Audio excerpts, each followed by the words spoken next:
이번 주 화요일은 우리나라 고유 명절인 설날을 맞게 되어집니다.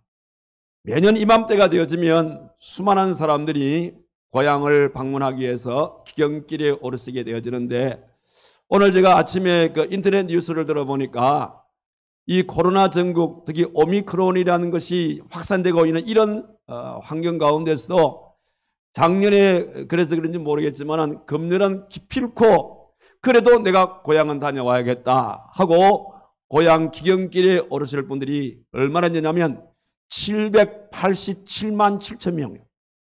엄청나지요. 그건 우리 국민의 한 반 정도가 이동하게 되어지는 정말 민족의 대이동이라고 할 수 있는 이 명절이 이제 이틀 앞으로 다가왔습니다. 이 명절은 우리만 지키는 것이 아니에요.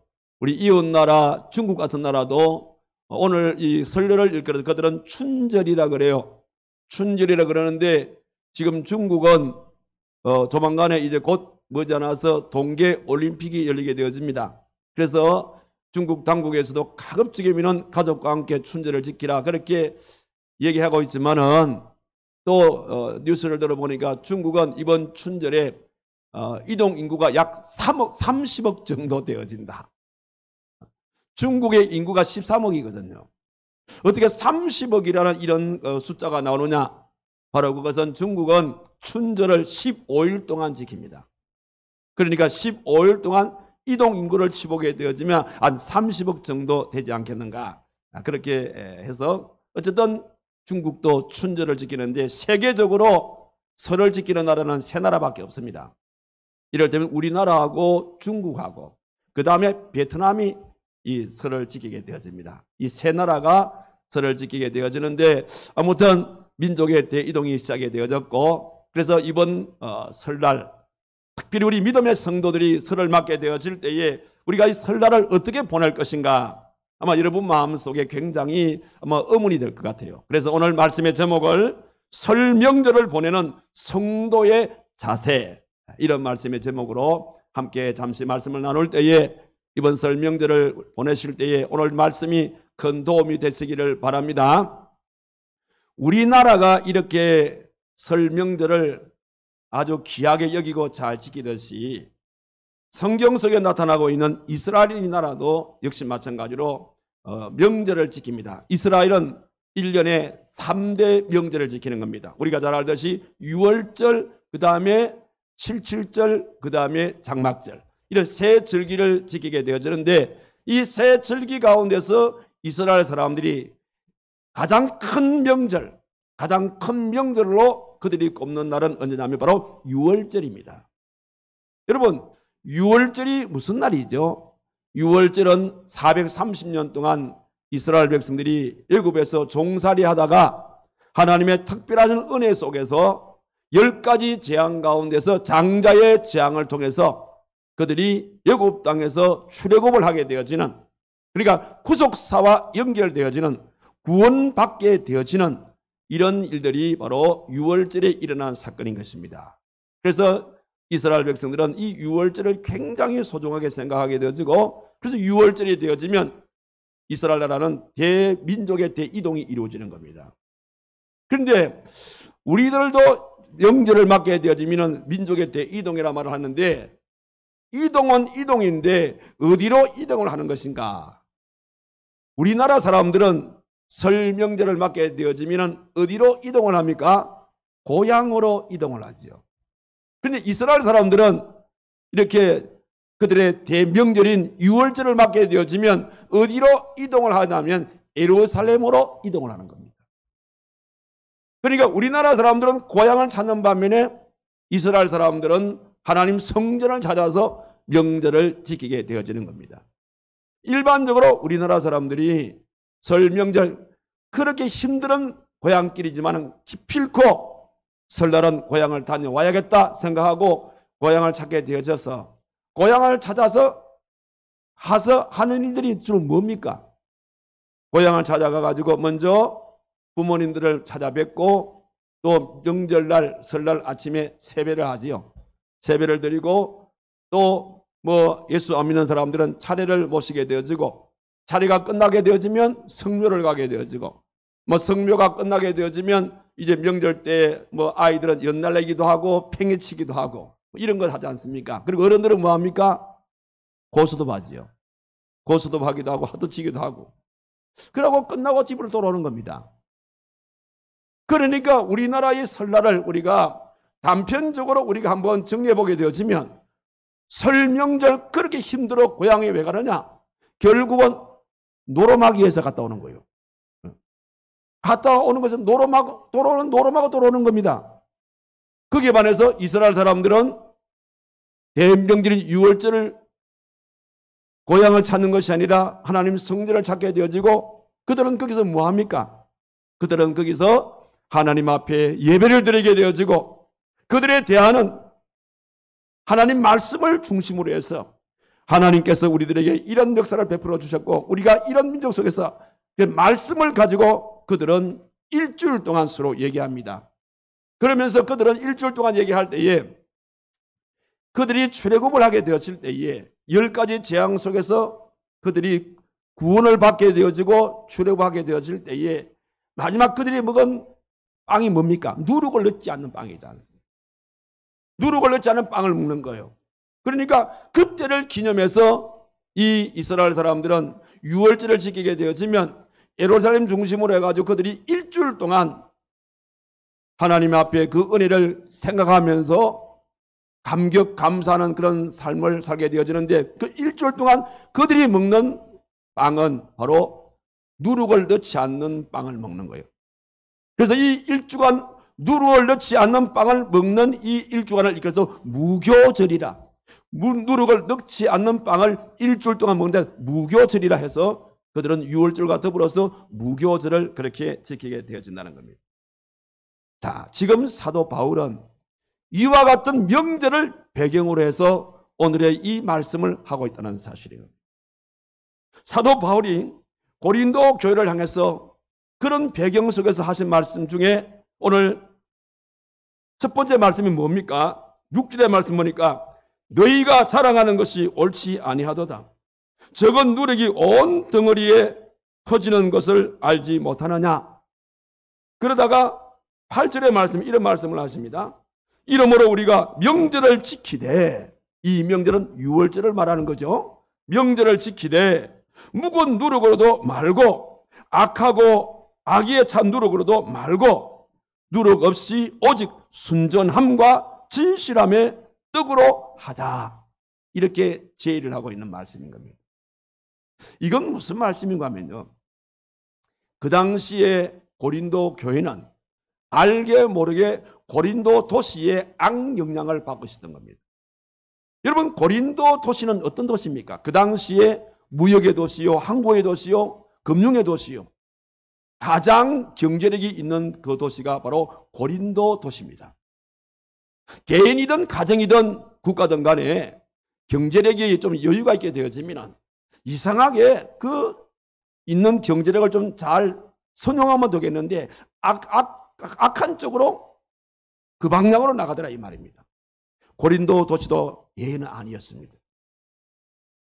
그래서 이 고린도 도시는 정말 제약의 도성이었습니다. 특별히 고린도 도시는요, 성적으로 아주 문란한 그런 도시였습니다.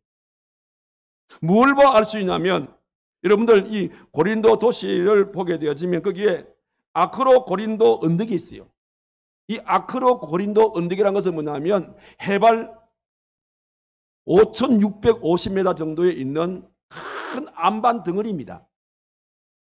이 안반 덩어리인데 거기에 올라가면 고린도 시내가 한눈에 쫙 들어오는 그런 곳입니다. 그곳에 가면 수많은 신전들이 많아요. 신전들이 많은데 신전들 가운데 사랑의 신으로 불려진 여신인 바로 이 아프로디테라는 이 사랑의 여신 신상이 있어요. 자, 다시 앞에 걸 봐요. 저기 보세요. 저기에 기둥이 쭉쭉 나와 있죠. 저 기둥이 지금 무너진 곳인데 원래는 이렇게 하나의 신전입니다. 신전. 오늘 이렇게 되어 있는데 신전인데 저 신전이 말하면 바로 뭐냐면 아프로디테 여신상에 저 안에 여신상에 있어요. 그런데 그 신전 그 여신 신상들을 보게 되어지면 대부분의 지금 점잖은 조각이지만은요, 수많은 조각들을 보게 되어지면 여러분들 아주 성적으로 묘사가 되어져 있는 그런 이런 조각들이 참으로 많습니다. 그래서 심지어 아프로디테 이 여신상에는 그 여신상에 거기에 신적 예식을 행하게 되어질 때는요, 신적 예식을 행하기 위해서 거기에 심지어 1000여 명의 여사제가 거기에 살고 있었던 겁니다. 그 1000여 명의 여사제는 뭐 하는 사람들이냐면, 이렇게 아프로디테에게 그 신적 예식을 행하게 되어질 때에 그 신적 예식이란 게 뭐냐면 성행위를 말하는 거예요. 그러니까 아주 이 1000여 명의 이 여사제들이 그 아프로디테 그 예식을 행한다는 그 애신적 예식을 행한다는 그런 핑계를 대면서 아주 문란한 그런 성행위를 행하게 되는 것입니다. 이런 것들이 알게 모르게 고린도 교회에 깊숙이 들어와 있었던 거예요. 그게 왜 그런가 하면, 고린도 이 지역에 사도 바울이 고린도 교회를 세웠지 않습니까? 고린도 교회를 세울 때에 그전에는 이런 일이 없었다, 그게 아니에요. 이미 고린도 도시는 그러한 이렇게 아주 문란한 그러한 이제 도시로 지금까지 흘러온 거예요. 그런 환경 가운데에 고린도 교회가 세워지게 되어지고, 결국은 고린도 교회 성도들이 누구냐? 고린도 도시에 살고 있는 사람들인 거예요. 그러니까 이분들이 이미 그런 이제 성적인 그런 생활 속에 아주 문란하게 그들이 몸에 빼어 있었던 것입니다. 그러니까 그런 사람들이 전혀 제어식이 없이 그냥 그들이 교회 안으로 들어오면서 어떻게 하나님 말씀을 곡해하냐면, 하나님께서는, 주님께서는 우리가 무슨 죄를 지었다 하더라도 깨끗하게 다 씻어주신다. 그러니까 다 용서받을 수가 있다. 그렇게 말을 하면서 행위는 그대로 지속적으로 하고 있다, 이 말입니다. 그런 가운데서 가장 큰 행위가 뭐냐면 바울이 지적을 하고 있죠. 그 행위는 뭐냐면 음행이다. 고린도 교회 안에 음행이 일어나고 있다, 이 말입니다. 여러분, 음행이란 것은 어떤 걸 말합니까? 음행이란 것은 뭐냐면, 음행이란 것은요, 아버지의 아내를 취하는 거예요. 그러니까 아들이 아버지의 아내를 취한다. 자기를 낳아준 어머니가 아닌 계모를 말하는 것이. 그러니까 아들이 새 엄마를 취한다, 이 말입니다. 새 엄마를 취하면서도 새 엄마를 취한 이 사람들이 교회 안에 버젓이 활동을 하고 있는 거예요.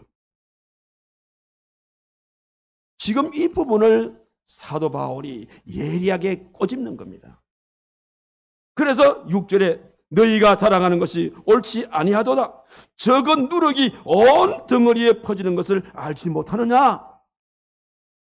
이러한 적은 이 누룩 같은 것이 교회 안에 들어오게 되어지면 결국은 교회가 나중에는 영향을 받아가지고 교회가 고린도 도시와 같은, 그렇게 교회가 고린도 도시화로 바뀌어질 수 있는 이런 위험이 있기 때문에, 그래서 이런 부분들이 교회 안에서 발견되거들랑 13절 뭐라 그랬습니까? 그들을 내어 쫓아라, 출교시켜라. 그래서 교회가 순전함과 진실함으로 항상 교회가 그렇게 유지해 가야 된다. 이 부분을 명절을 맞게 되어지는 고린도 교회 성도들에게 강조하고 있는 말씀이 바로 이 말씀입니다. 우리가 이번 주 화요일 날 우리나라 고유 명절인 설날을 맞게 되니까 조금 말씀을 좀 이 설날 부분에 제가 하나 참고적으로, 그러면 우리나라의 이 설을 지키는데 우리나라의 설날의 유래가 어떠한지를 제가 참고적으로 조금 말씀을 드릴게요. 원래 이 설이란 것은요, 낯설다라는 데에서 말해서 온 거예요. 낯설다. 낯설다의 설에 이 어근이 낯설다의 설에서 거기서 설자가 나온 거예요. 그 낯설다는 것은 무슨 말씀이냐면 여러분 2022년도가 우리가 늘 우리가 경험했던 해입니까? 날들입니까? 전혀 경험을 하지 않은 날들입니까? 경험하지 않았지요. 네.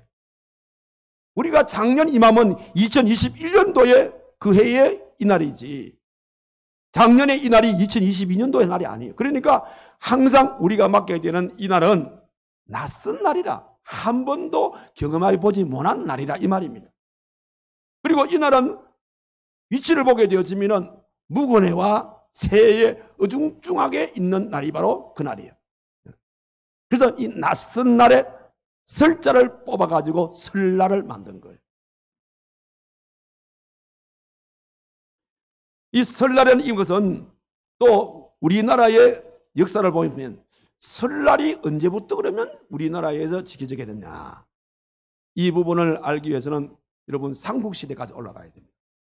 고구려 시대 때 보면 고구려 시대 때 그 당시에 음력 정초가 되어지면 어떤 행사를 했냐면 젊은 남녀들이 강가로 모여가지고 돌팔매질을 하는 겁니다. 돌팔매질. 양쪽 편을 나눠가지고 누가 멀리 돌을 던지는가 돌팔매질 이런 대회를 하는 겁니다. 그런 대회를 하기도 하고 그 다음에 눈을 끼얹는 양쪽 편을 나눠가지고 서로 막 눈을 막 끼얹는 이런 식으로 끼얹는 그런 이제 또 시합을 하는 대회를 하는 겁니다. 그래가지고 어느 편이 이기게 되어지면 또 거기에 대해서 또 뭐 상을 주고 하는 이런 것들이 고구려 시대 때에 그런 일들이 일어났었어요. 이런 내용들이 우리 액기록에 보게 되어지면 설을 걸어서 세수라 그래요. 세수. 그 다음에 연수하려 하기도 하고 그 다음에 원단이라 하기도 하고 원일이라 하기도 합니다. 이 모든 것을 결과적으로 첫날이라 이런 의미를 가지고 있는 그런 말씀이 되겠습니다. 자, 이렇게 우리나라는 고구려 시대부터 이 설날을 그런 형태로서 우리는 지켜온 것입니다. 그러다가 유구한 역사의 이런 그 역사와 전통 속에서 쭉 이것을 지켜오다가 구한말, 구한말이라는 건 1895년도. 우리나라가 구한말 1895년도에 양력을 우리가 끌어들이게 됩니다. 그래서 1895년도에 양력이 우리나라에 채택이 되면서 그러면서 자연스럽게 음력. 그래서 그때 신정이 나왔고 구정이란 말이 나온 거예요. 그 구정이란 말이 그때의 양력이 들어오면서 그렇게 된 거예요. 그러면서 일제강점기 때에 일본 사람들이 우리나라 사람들이 음력설을 지키게 되어지면 굉장히 핍박을 했어요. 그건 왜 그러냐면 우리의 민족의 전통을 그냥 말살시켜버리기 위해서. 그래서 일본 사람들은 강제적으로 양력을 지키도록 한 거예요. 그런 가운데서도 일부에서는 음력을 지키는 분들이 많았지 않습니까? 그래서 이 일본 학교에서 그러니까 학교에서 선생님들이 구정 명절을 지나게 되면 선생님들이 꼭 점심시간에 도시락 검사를 했다는 겁니다. 도시락 검사를 해서 만약에 명절 음식이 도시락에 쌓여있다면 그날은 그 친구는 혼이 나는 날입니다. 그렇게 일본 강점기 때는 일본 사람들이 우리나라 이런 명절을 없애버리기 위해서 그런 짓을 한 겁니다. 그러다가 그 이후에 1985년 우리 활천제일교회가 개척한 그 다음 해지요. 여러분들이 그렇게 외우시면 쉬워요. 우리 교회가 1984년도에 개척한 해인데 그러니까 1985년 그 이듬해에 우리나라에서 어디냐면 설날을 민속의 날로 제정을 하게 되었습니다. 설날을 민속의 날로 제정을 하면서 그러면서 설의 명칭을 다시 찾아오게 되어지는 그런 이제 날들이 이렇게 되어졌고 그것이 오늘까지 이렇게 이어지게 되어진다는 사실입니다. 자, 그러면 이 명절을 지키는 방법 앞서 말씀드린 대로 우리의 이 세상 명절은 말씀드린 대로 고향을 찾아가서 부모님에게 세배를 드리고 그 다음에 조상들 앞에 차례를 모시고 그 다음에 성묘를 하게 되어지고 그 다음에 이제 나머지 시간은 모여서 뭐 어떤 분들은 화투 치기도 하고 고스톱을 치기도 하고 그리고 우리 아이들은 연날라기도 하고 팽이 치기도 하고 또 뭐 제기 차기도 하고 연을 날린다는 애군을 멀리 날린다 이런 의미가 있는 거예요.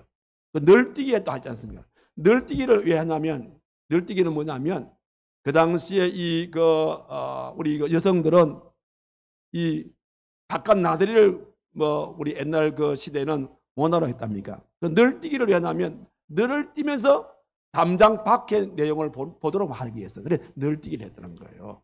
하여튼 그렇게 했던 건 거네뛰기라든지 이런 부분들이 그러한 내용으로서 거네뛰기를 하고 널뛰기를 하고 뭐 이렇게 한 거예요. 그래서 우리나라는 그렇게 명절을 보냅니다. 그런데 성경적으로는 뭐냐면 그들이 가는 곳이 하나님의 성전인 겁니다. 이건 어디 근거를 하냐면 신명기 16장 16절에서 17절의 말씀 보게 되어지면 하나님께서는 이 명절을 내가 정한 곳에 가서 하라. 내가 정한 곳에 가서 명절을 지키라. 그 정한 곳이 어디냐 말하면 교회를 말하는 것이라 이 말이에요. 그래서 명절이 되어지면 우리들은 이 말씀의 근거에서 바로 교회에 와서 하나님 앞에 예배를 드리게 되어지고 그리고 말씀을 통해서 서로 교제가 되어지는 이런 일들이 바로 명절 때에 이루어지게 되어지는 바로 그런 일들인 것을 말씀해 주고 있습니다. 그러니까 우리나라의 설날은 그런 유래를 가지고 있는 것입니다. 자, 그러면 다시 본론으로 넘어가서 그러면 이런 명절을 맞게 되어진 우리 성도들이 설 명절을 맞이해서 이 설 명절을 어떻게 보낼 것인가? 오늘 본문의 말씀을 보면 크게 두 가지로 우리에게 말씀해 주고 있습니다. 설 명절을 어떻게 보내라 그래서요. 가장 첫 번째는 뭐냐면 여기 6절과 8절, 11절, 13절 뭐 같은 내용들인데 특히 8절의 말씀 보면 이러므로 우리가 명절을 지키되 보세요. 묵은 누룩으로도 말고 악하고 악의에 찬 누룩으로도 말고 이런 말인 겁니다. 그러니까 오늘 저와 여러분들이 설 명절을 지키게 되어질 때에 가장 먼저 기억하실 것은 묵은 누룩으로 설 명절을 지키지 말라 이 말입니다. 그럼 여기 묵은 누룩은 곧 무엇을 말할까? 묵은 누룩이라는 것은 괴약하고 악독한 누룩 같은 죄악을 말하는 겁니다. 여기 괴약하다 이 말씀은 말이나 행위가 아주 악하다 이런 뜻이죠. 다시 말씀을 드리면 설 명절은 누룩 같은 모든 죄악을 버리면서 명절을 지켜라. 이런 의미의 말씀이 되겠습니다. 그러면서 오늘 사도 바울은 고린도 교회 안에 들어와 있는 이미 6가지의 죄악상을 여기서 하나하나 구체적으로 얘기해 주고 있습니다. 어디 그런 말씀이 납니까? 여기에 11절의 말씀 보니까 여기에 6가지의 죄악의 목록이 여기에 기록이 되어 있어요. 제 첫 번째가 뭡니까? 음행하거나. 그러니까 음행이란 죄죠. 음행이란 것은 앞서 말씀드린 성범죄를 말하는 겁니다. 이 성범죄가 고린도 교회 안에 이미 이루어지고 있다 이 말입니다. 그 다음 두 번째는 탐욕. 탐욕이란 것은 경제 사범을 말하는 겁니다. 그리고 교회 안에서 교회 헌금을 유용하는 이런 행위를 말하는 겁니다. 그 다음에 세 번째는 우상숭배와 우상숭배. 여기에 말하는 이 우상숭배는 그 당시에 점치고 굿하는 이런 행위를 말하는 겁니다. 요즘 3월 9일 날 대통령을 뽑게 되어지는 대통령 선거일인데 어떻게 된 영문인지 요즘 보면은 이 대통령 후보들이 어떤 대통령 후보는 이 뭐야 이게 무속인들과 역술인들과 이게 엮여 있어요. 제가 오늘 공영방송 내용을 들어보니까 그 중에 한 분이 야당 후보의 부인 되시는 김건희 씨, 이미 이거는 공개가 됐기 때문에 제가 인용하는 겁니다. 김건희 씨란 분이 그의 스승이 누구냐면 건진법사라는 사람. 여러분들 오늘 설교 끝나고 난 다음 집에 돌아가시면 인터넷 계신 아까 컴퓨터에 무슨 그 건진법사를 치보십시오. 거기 보면 건진법사 연기가 쫙 저도 그걸 봤어요. 쫙 다 나와 있는데 내용 가운데 어떤 내용이냐면요. 김건희 씨, 김건희란 이름은 신의 딸의 이름이다. 이게 무슨 말인가 하고 읽어보니까요. 원래 김건희 씨의 본명은 김명신입니다. 김명신. 김명신인데 이분이 왜 신의 딸의 이름으로 개명했냐면 자기 스승이 누구냐면 건진법사입니다. 건진법사. 건진법사의 건자를 따온 거예요. 그러니까 신의 아들, 신의 딸로 불리워주는 사람은 전부 다 이름을 개명해가지고 건자를 다 집어넣어요. 김건희, 뭐 건무식 이런 식으로. 그렇게 이름이 된 것은 신의 아들 이름이요, 신의 딸의 이름이라는 거예요. 그분의 이름이 김명신이가 김건희가 된 겁니다. 아니라고 얘기하지만은 실제 그렇게 되고 있는데.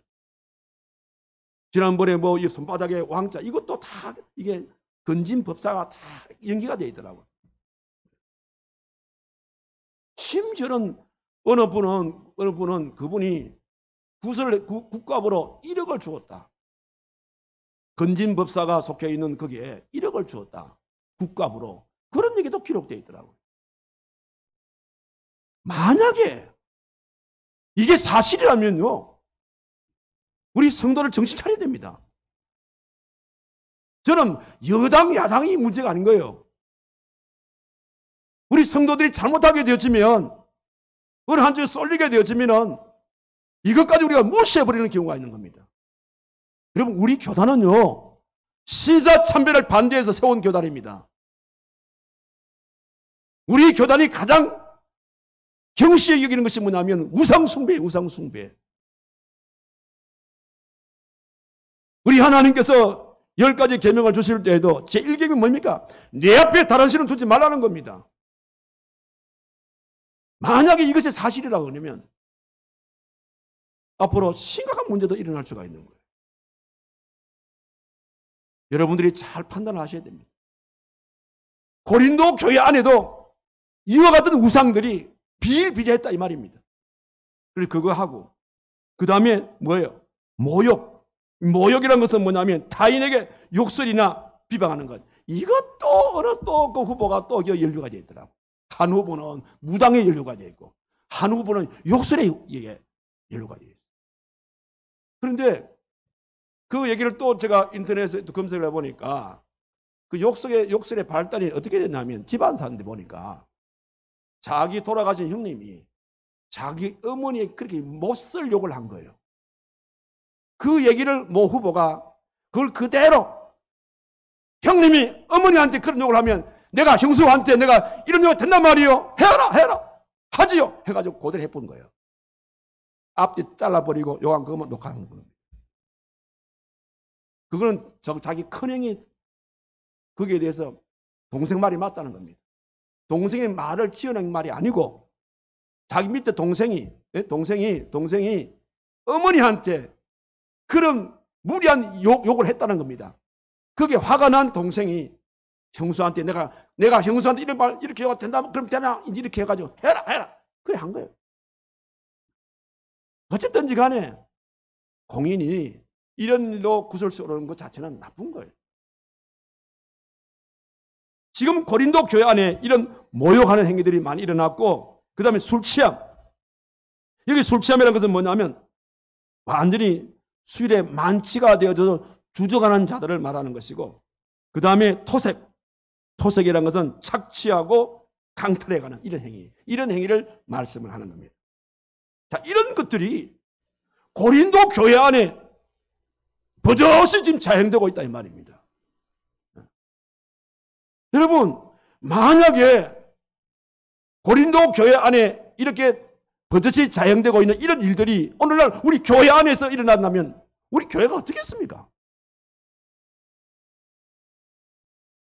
그런 정도로 이것이 작은 누룩으로 교회 안에 들어와서 머물게 되어지면 이것이 점점 퍼져가지고 누룩이 이렇게 퍼져나가듯이 결국은 교회 전체가 그렇게 휘말려 들 수밖에 없으니 그런 자가 교회 안에 있으면 13절에서 내쫓아라. 다시 말씀드리면 출교시켜라 이런 말씀입니다.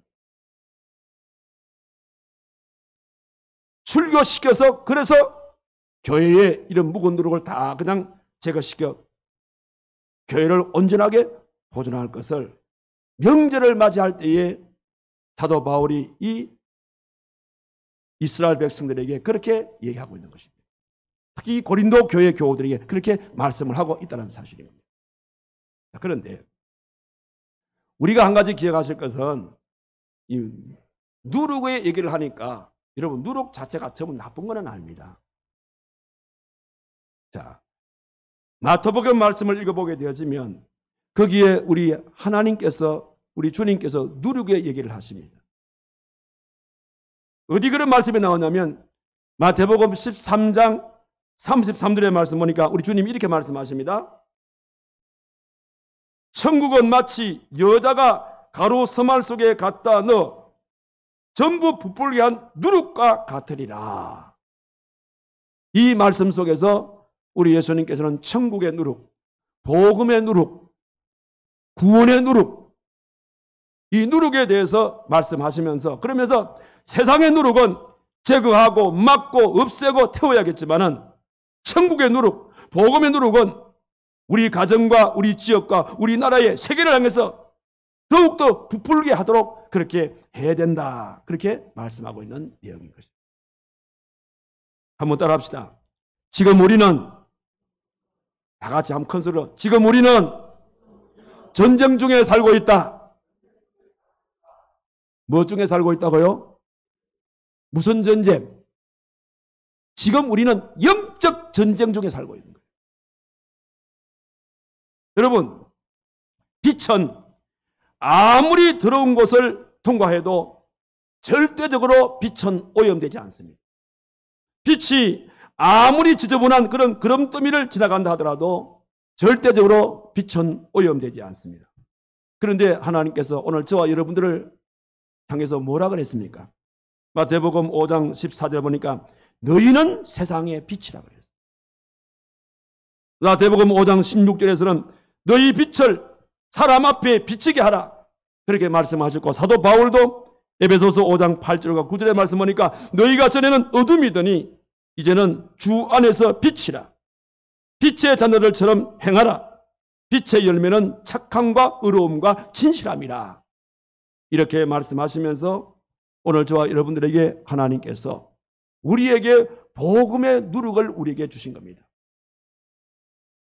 그래서 이 복음의 누룩을 받은 저와 여러분들은 복음의 누룩이 남들에게 볼 때는 약하게 보이고 별 아닌 것 같이 보이겠지만은 오늘 저와 여러분들이 이번 설 명절을 맞게 되어질 때에 하나님께서 우리들에게 이 명절 때 천국의 누룩, 복음의 누룩, 구원의 이 누룩을 우리가 퍼뜨리라고 말씀하셨기 때문에 이번 설 명절은 여러분들 가족들을 만나게 되어지면 우리가 세상의 이 누룩은 다 제거시켜야겠지만은 천국의 누룩인 이 복음의 누룩을 퍼뜨릴 수 있는 이번 설 명절이 꼭 되기를 주님의 이름으로 축원합니다.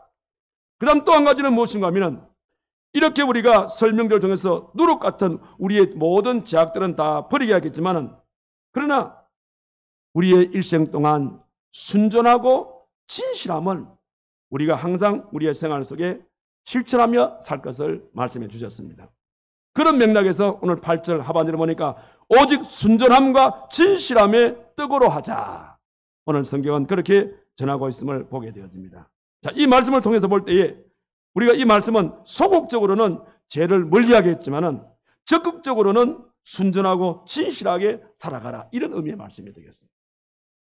그러니까 구원받은 성도는 소극적으로 죄를 멀리하는 동시에 적극적으로는 순전하고 진실하게 성결하고 깨끗하게 그렇게 살아가라는 말씀의 의미가 되겠습니다. 이는 마치 무엇과 같은가 하면 우리가 새 옷을 입게 되어질 때에 아무렇게나 아무 자리에 앉지 않습니다. 새 옷을 입은 사람은 가급적이면 깨끗한 자리에 앉으려고 하는 겁니다. 우리 옷도 헌옷보다는 새 옷을 좋아하는 겁니다. 우리 음식을 먹을 때도 깨끗한 곳에서 정갈하게 음식을 먹고 싶지 지저분한 곳에서 음식 먹고 싶은 건 없을 겁니다. 마찬가지로 오늘 저와 여러분들은 성결하고 깨끗하게 그렇게 살라고 했기 때문에 항상 우리의 삶은 그러한 생활 속에서 이와 같이 구별된 삶을 살아가자는 그런 말씀이 되겠습니다. 그래서 디모데후서 2장 20절과 21절의 말씀 보면 큰 집에는 금그릇과 은그릇이 있는데 악을 멀리하고 자신을 깨끗하게 하면은 보세요. 주인이신 주님께서 귀하고 거룩하게 우리를 서시겠다. 그렇게 말씀을 했습니다. 그런 연고로 이번 설 명절은 우리의 생활 속에 무거운 누룩은 우리가 버리시고 그러나 하늘의 누룩, 천국의 누룩, 복음의 누룩, 이 구원의 누룩은 우리의 주변에 많이 퍼뜨렸어. 그래서 많은 자들에게 주의 복음을 전가하고 올 수 있는 그런 명절이 되라는 말씀이 되겠습니다. 그리고 마지막 하나는 또 뭔가 하면 진실하게 우리가 명절을 보내라. 그렇게 말씀을 했습니다. 옛날 어느 나라 왕이 자기 딸의 그 사익감을 이제 구하게 되어지는데 어떻게 사익감을 구할까 생각하다가 사익감 구한다는 방을 붙였습니다. 그래서 전국의 많은 청년들이 왕의 사이가 되기 위해서 다 지원을 했어요. 수많은 청년들이 모였습니다.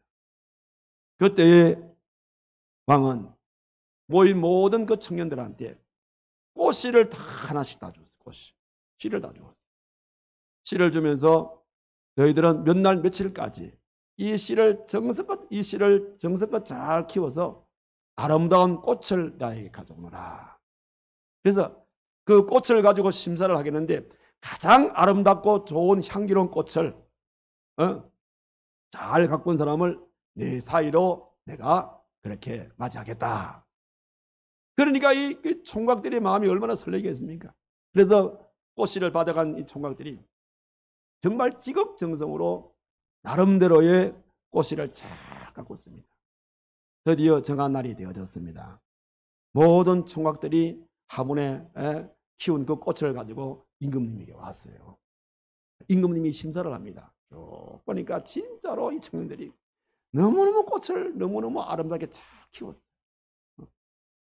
정말 우열을 가리기가 힘든 그런 꽃들이었습니다.